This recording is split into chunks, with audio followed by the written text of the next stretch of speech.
Eu sou Mariluce, venho apresentar então para vocês o Conhecendo Vozes da Ditadura. Sem antes agradecer muitíssimo aos organizadores desse seminário internacional Políticas de Memória em um contexto de crises. Saudar o Carlos em especial, que vem sendo um grande parceiro em várias iniciativas, e a todo o pessoal que faz parte do NUPOME, por em meio a essa pandemia de um horror de número de mortos, né, mais de 600 mil já no Brasil, e tão difícil para produzir, para pensar no futuro de pesquisas que ainda são dependentes de arquivos, enfim, várias documentações e até mesmo de acesso à história oral, a relações que nós precisamos para poder produzir e que se vem nesse momento tão prejudicados também nessas questões da vida prática, para além da preocupação com o vírus e das tristezas todas em relação a essa pandemia. Então, parabenizo muito por vocês estarem na ativa, estarem resistindo e promovendo eventos como esse. Eu acho que é uma grande contribuição. A universidade tem em cada área contribuído e mostrado o seu papel social também nesse momento, e nós das ciências humanas, em geral, temos aí também feito o nosso trabalho de maneira que possamos também estar presentes, né, resistindo por meio dos nossos trabalhos, por meio das nossas atitudes, das nossas posturas em relação ao passado recente. E, em especial, aqui nós vamos falar hoje sobre a questão das políticas de memória e reparação, nas produções em relação à ditadura civil-militar brasileira. E é muito bom ter um espaço como esse, e a programação está linda, então eu espero poder contribuir um pouco mais para a questão então das discussões relativas à temática. Hoje, dia das professoras, dos professores, então um dia super especial, e é muito bom estar aqui com vocês. Então, inicialmente, vou apresentar o Vozes da Ditadura, que é um projeto, então, que tem esse logo e que é um projeto que nasceu em 2018,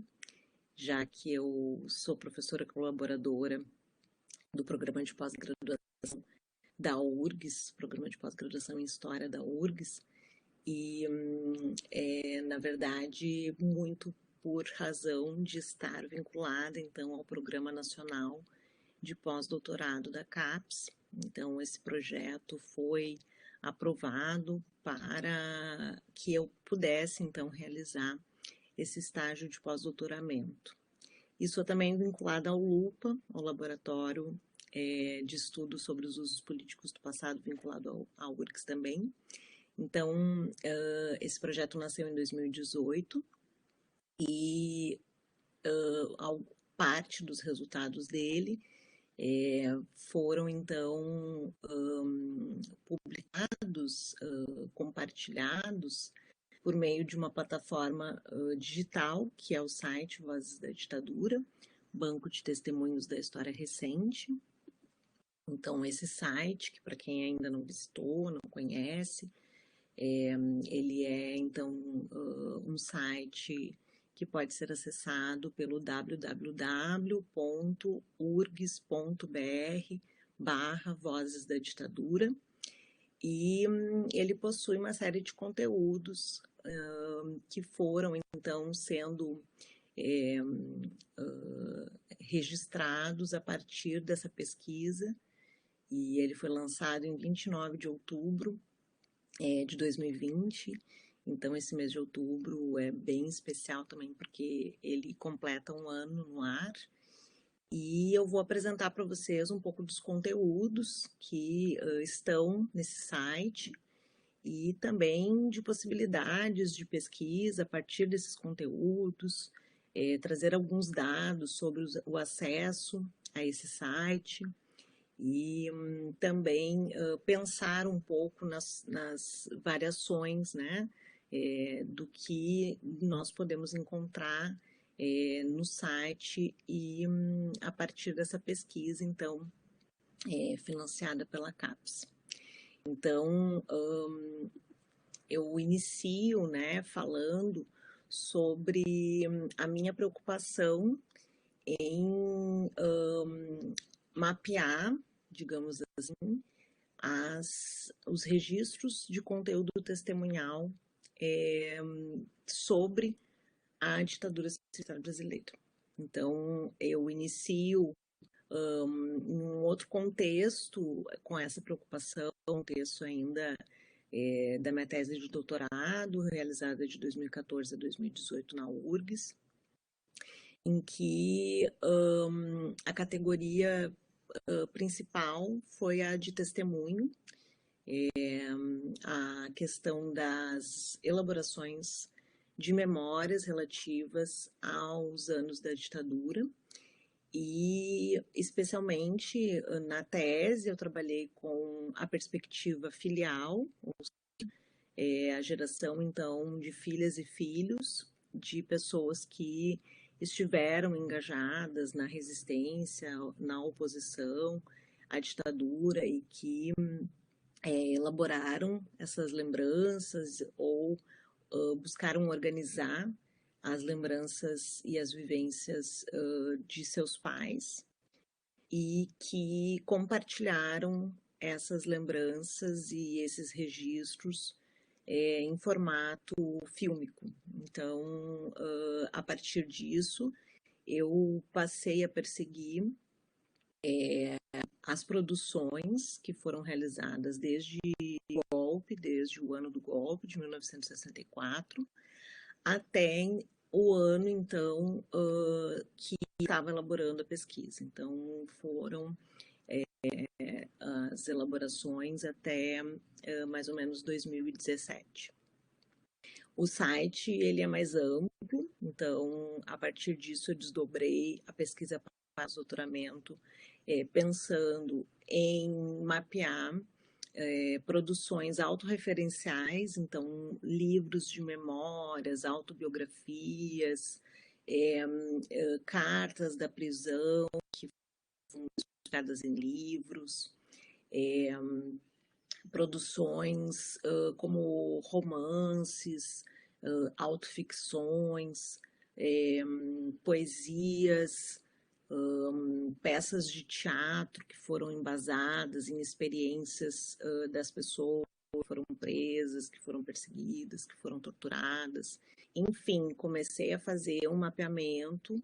e listar essas produções, buscando compreender os possíveis formatos, as formas que o testemunho poderia tomar a partir dessas linguagens, não apenas textuais, mas também materializadas em suportes cinematográficos. Então, nós temos uma produção audiovisual considerável sobre a temática,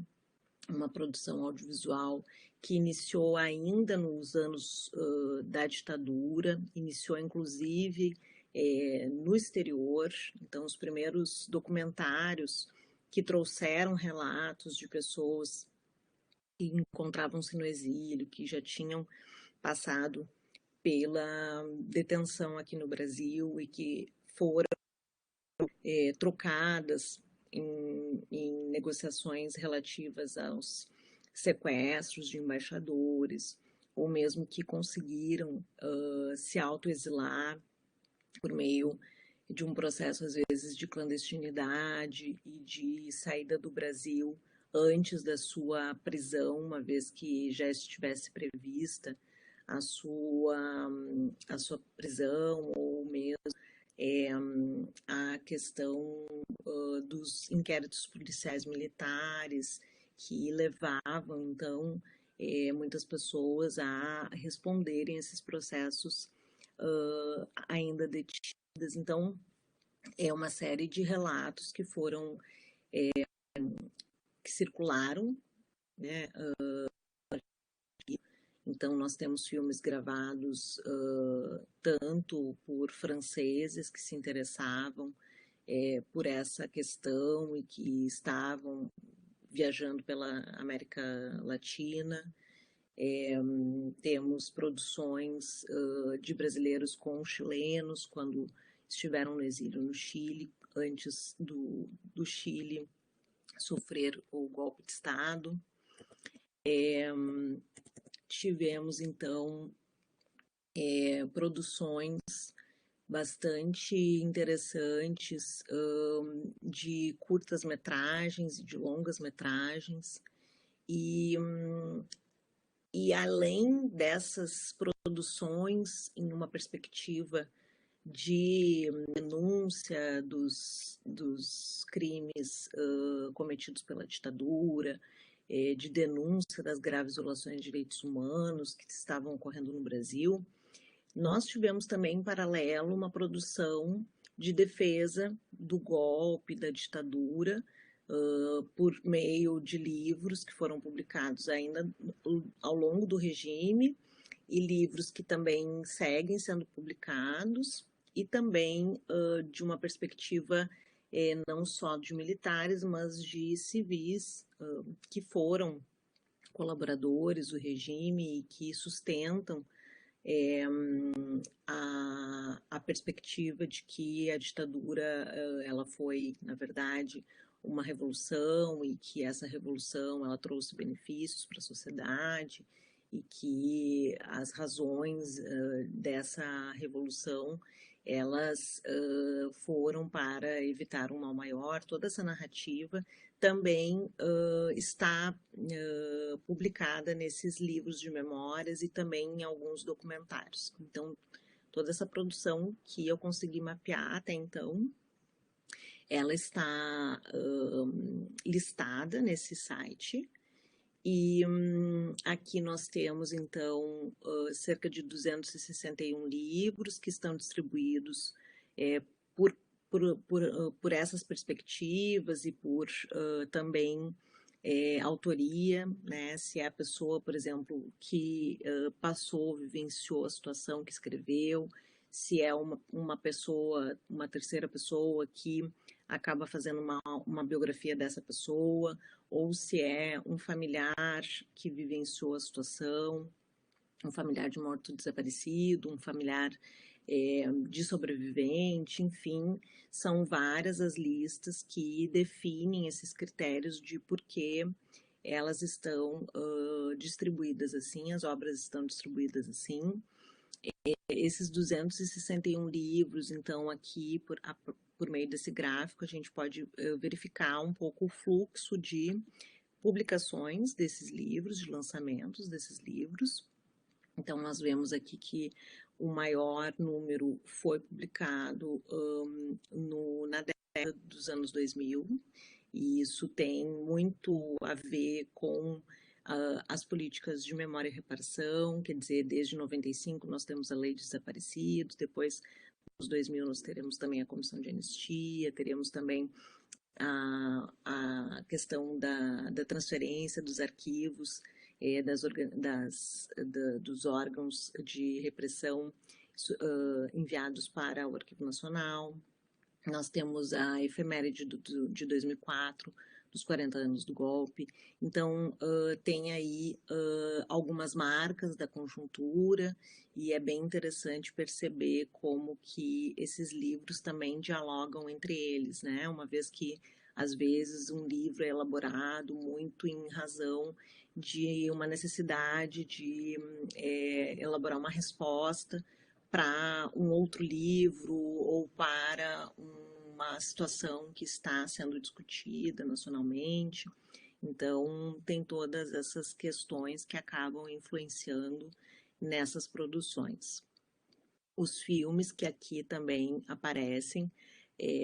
tanto curtas como longa-metragens, e que tem uma produção aqui no início, né, dos anos 60, 70, 80, 90, ainda em baixa, mas que a partir dos anos 2000, e isso tem muito a ver também com a falta de investimentos no cinema, os anos 90 sobretudo, né, para além do período regime, mas aqui, sobretudo nos anos 90, tem uma conjuntura de crise da produção do cinema nacional. Então, a partir de 2000 e, sobretudo, 2010, nós percebemos um grande crescimento dessas produções e, sobretudo, aqui em 2010, em razão do número de documentários que foi financiado por meio de editais públicos pelo projeto Marcas da Memória da Comissão de Anistia. Então, nós vemos aí um crescimento, esse projeto aconteceu de 2010 a 2013, mais ou menos, e eles foram, os filmes produzidos ou restaurados foram significativamente importantes para aumentar o número dessas produções. E em 2020, nós vemos também aqui já uma marca interessante, a década de 2020 mal começou, mas nós já vemos que com 6 produções a gente já tem aí um panorama interessante para pensar, né, que ao longo da década ele vai, com certeza, seguir num fluxo crescente. Essas produções, eu também fiz o exercício de pensá-las como patrimônios documentais e audiovisuais, na minha indagação sobre como elas estão salvaguardadas, onde elas estão, em que instituições nós podemos encontrá-las. Então, também tem uma pesquisa em paralelo, para além da produção de artigos, para além das disciplinas que eu ministro, que dialogam muito com esse projeto, tem também toda essa tentativa de buscar compreender como nós podemos acessar esses bens culturais. E eu acabei realizando, então, uma pesquisa tanto nas bibliotecas da URGS, por meio de catálogos que estão disponíveis virtualmente, como pela Biblioteca Maria Beatriz Nascimento, que é a biblioteca do Arquivo Nacional, e também da Fundação Biblioteca Nacional, para averiguar quais são os livros dessa listagem que estão disponíveis nessas instituições. Bem como para os filmes eu utilizei o catálogo, a filmografia brasileira da Cinemateca Brasileira, que encontra-se fechado, inclusive, nesse momento, sofreu com um incêndio esse ano, então que está com bastante problemas em relação à sua reabertura, à sua manutenção, enfim. Mas o que acontece é que, perante o catálogo disponível virtualmente, eu consegui, então, mapear também os filmes que estão disponíveis na Cinemateca Brasileira, na medida em que ela for reaberta, nós poderemos, então, pesquisá-los em loco, e que também podem ser encontrados todos os livros que possuem nessas bibliotecas e os filmes que possuem na Cinemateca também estão disponíveis nas listagens do Banco de Testemunhos, a fim de referir, então, como esses materiais estão institucionalizados e se estão patrimonializados por essas instituições. Bom, um outro enfoque que o Vozes da Ditadura absorve é as declarações e os registros de conteúdo testemunhal em relatórios de comissões de Estado de políticas de memórias de políticas de memória e reparação realizadas pelos Estados, pela Comissão Nacional da Verdade, por outras comissões, além dos acervos que estão disponibilizados virtualmente e que possuem declarações de conteúdo testemunhal. Então, por exemplo, nessa listagem, declarações prestadas durante a ditadura, além dos acervos que possuem algumas documentações que possuem declarações de pessoas que foram indiciadas pelos inquéritos policiais militares. Nós temos também disponível online, virtualmente, o Brasil Nunca Mais Digital, um grande projeto dos anos 79 aos anos 85, do qual decorreu o livro Brasil Nunca Mais, e que está também disponível desde 2013, pelo menos, no Brasil Nunca Mais Digital, todos os processos que foram, então, fotocopiados. E dentro desses processos, nós podemos acessar as declarações de pessoas que foram indiciadas e que responderam em juízo, os seus testemunhos a partir dessas denúncias. Então, essas declarações, elas são muito interessantes porque elas são declarações daquele momento, declarações em juízo, e tem aí um caráter testemunhal, do testemunho jurídico, muitas vezes de denúncia das graves violações de direitos humanos, então é bastante interessante de ser mobilizado também pelas pesquisas. Na segunda listagem, nós temos, então, o relatório elaborado no processo da Justiça de Transição. Então, relatórios tanto de comissões que buscaram indenizar pessoas que foram, então,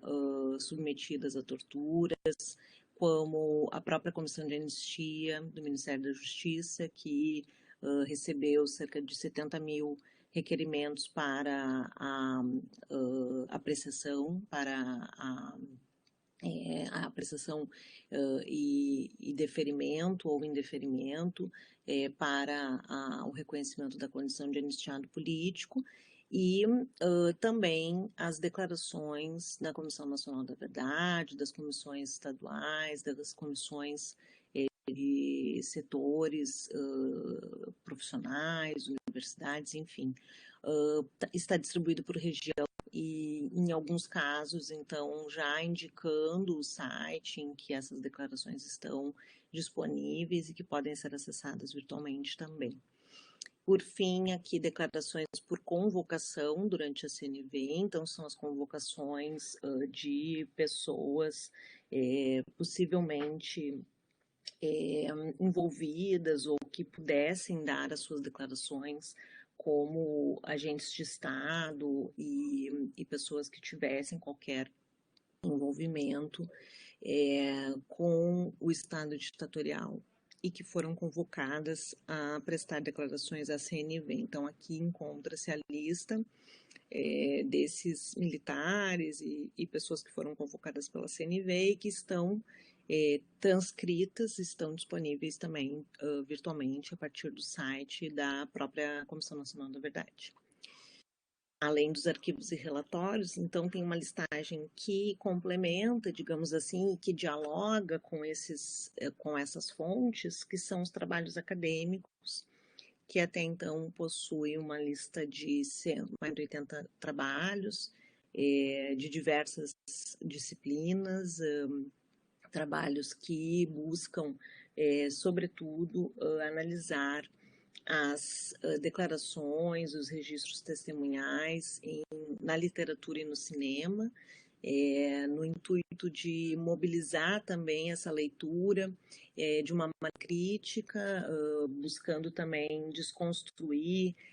algumas versões, desconstruir no sentido de trazer o olhar da história, o olhar da literatura, o olhar das ciências humanas em geral, a fim de trazer um pouco mais de elementos para que nós possamos dialogar com essas produções e trazer novas reflexões, novas intenções a partir do que foi produzido. Então, essa listagem, ela está, assim como os outros demais listas, está em atualização constante. É claro que é bem difícil de cobrir tudo que é produzido no país, mas tem sido um exercício interessante perceber o quanto também essa temática tem ganhado outras abordagens e quanto mais produções também, mais ricas são as oportunidades e as possibilidades de pesquisa. Então, aqui eu situo algumas possibilidades para nós pensarmos que a partir desse banco de testemunhos conjugado com os trabalhos acadêmicos, com a historiografia, com a literatura de produção acadêmica, nós possamos, então, produzir ainda mais trabalhos sobre alguns eixos que, digamos assim, não estejam contemplados ou ainda muito subrepresentados em relação a essas produções e aos trabalhos em geral, referentes ao assunto. Então, a partir do que vocês encontram no site, nós podemos pensar em pesquisas que traçam, então, as memórias das resistências e do colaboracionismo, e nesse caso, as memórias do colaboracionismo já tem alguns trabalhos listados ali, mas ainda em menor número, em menor quantidade do que sobre as memórias das resistências. Também são trabalhos que podem vir a contribuir para a questão de análise dos testemunhos de sobreviventes, testemunhos de familiares de pessoas assassinadas ou submetidas ao desaparecimento forçado, de testemunhos na perspectiva filial, que no caso já citei, para onde a minha tese se encaminhou, mas que ainda tem, inclusive, muito a ser feito em relação aos testemunhos da perspectiva filial, em relação aos grupos e as pessoas, agentes públicos, né, que estiveram diretamente ligadas ao regime. Então, essa é uma perspectiva que ainda precisa avançar muito. Outra questão que diz respeito ao comparativo de declarações em conjunturas políticas distintas. Então, como eu comentei, às vezes nós conseguimos fazer um percurso das declarações desde quando a pessoa foi, então, interrogada no processo de julgamento, nos anos ainda da ditadura, então, em uma declaração em juízo. Depois essa pessoa às vezes aparece em livros ou ela mesma escreveu algum livro de memória e autobiográfico, ou pode ter participado de filmes, e isso vai sendo modificado de acordo com a conjuntura. Então é bem interessante também fazer esse percurso, né, dos testemunhos em vários suportes, em várias situações, em várias conjunturas. As possibilidades de análise fílmica e literária, então, pensando também a partir da literatura, as possibilidades em sala de aula, de trabalhar com a ditadura, as possibilidades de dialogar com trabalhos acadêmicos e outras literaturas. Também outra possibilidade de pesquisa é a questão da observação do fluxo das produções culturais nos variados contextos políticos, como eu comentei um pouco em relação ao gráfico, a questão da análise de gênero, sobretudo em relação à construção das masculinidades no que diz respeito às declarações militares. Eu acho que é um trabalho também que pode ser bastante interessante a partir do que tem produzido pelos militares. Temáticas que se repetem e outras que são silenciadas e esquecidas. Então, a própria produção em relação à questão da categoria de gênero e da categoria raça, né? A questão étnica, são os trabalhos em relação à população negra, à população LGBTQIA+, à população indígena, são trabalhos que estão sendo bem recentes na historiografia, que são possíveis de serem também tecidos a partir das produções culturais ali elencadas. E, por fim, uma última sugestão, a questão da análise das autorias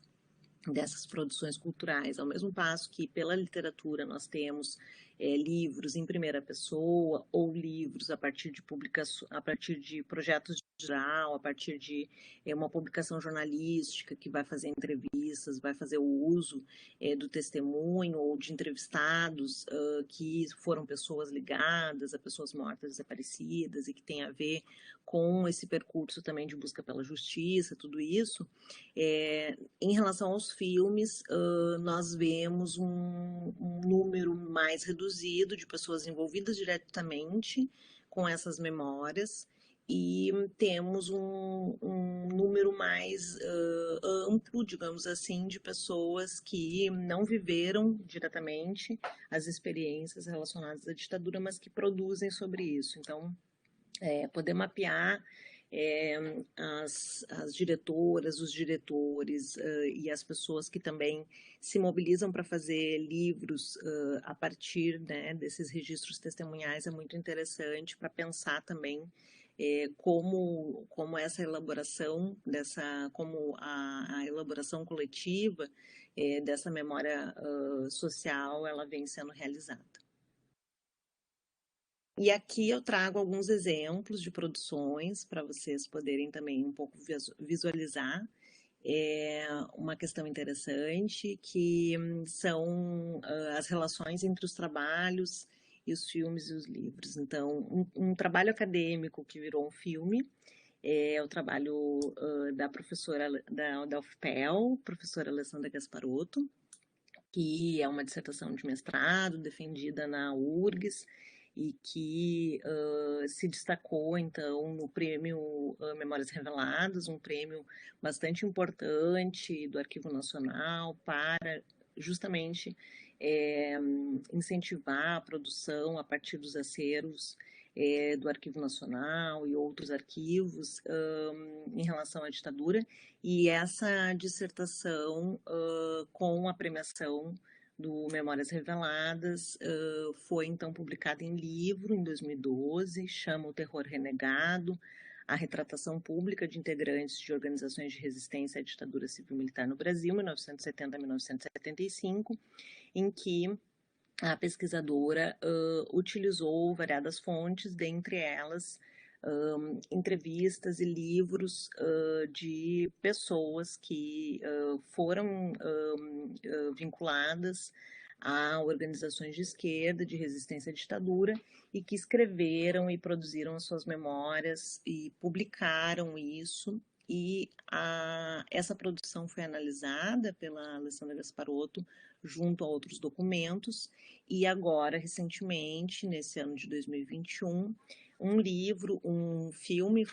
documentário foi realizado a partir dessa pesquisa, também com a consulta de outras fontes, e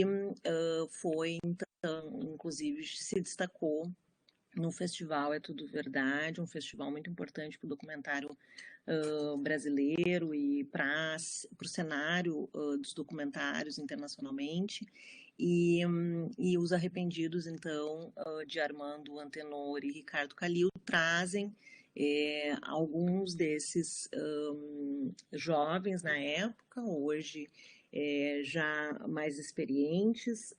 que trazem os seus relatos sobre essa situação de retratação pública e bastante de modo bastante interessante, bastante controverso, bastante polêmico. Então, esse é um exemplo em que nós podemos trabalhar com o trabalho acadêmico e também assistir a perspectiva do documentário com essas vozes. Um outro exemplo são filmes analisados por trabalho acadêmico, e daí eu já falei um pouquinho no início que se trata da minha tese, e aqui eu referencio também mais especificamente os filmes que foram analisados, que foi O Diário de uma Busca, lançado em 2010, de Flávia Castro,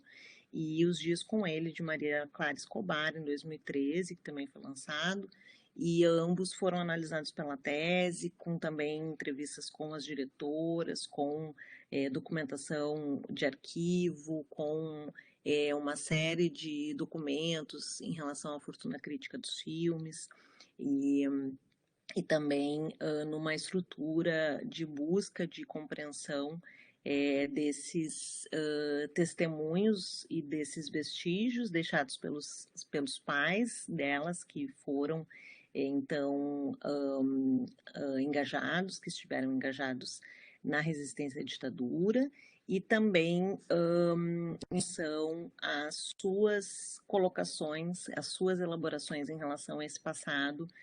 dos seus familiares. No caso da Flávia Castro, ela viveu como exilada na infância e tem toda uma lembrança sobre, uma memória sobre esses anos. E no caso da Maria Clara Escobar, que não era nascida nos anos da ditadura e que buscou a história do seu pai e as experiências do seu pai a partir de uma entrevista e também a partir de outros elementos, outros documentos. E, por fim, sobre livros que se tornaram também objeto de trabalhos acadêmicos. Nós temos o K, Relato de uma Música, lançado em 2011, de Bernardo Kucinski, professor, jornalista, e que tem a irmã, Ana Rosa Kucinski, como uma das desaparecidas, uma das vitimadas ao desaparecimento forçado, que era professora de Química na USP, e que, então, nos possibilita uma a família, né, Kucinski, o Bernardo como irmão, traz todo um cenário muito semelhante ao vivido pela família dele, muito baseado nessa referência da experiência que a família dele viveu e vive ainda, com a falta do casamento de Ana Rosa. E esse livro se torna, então, os objetos da hoje doutora Lua Gilda Cruz, na Unicamp, e muito ligada à teoria literária, mas que traz, então, com a tese em 2017,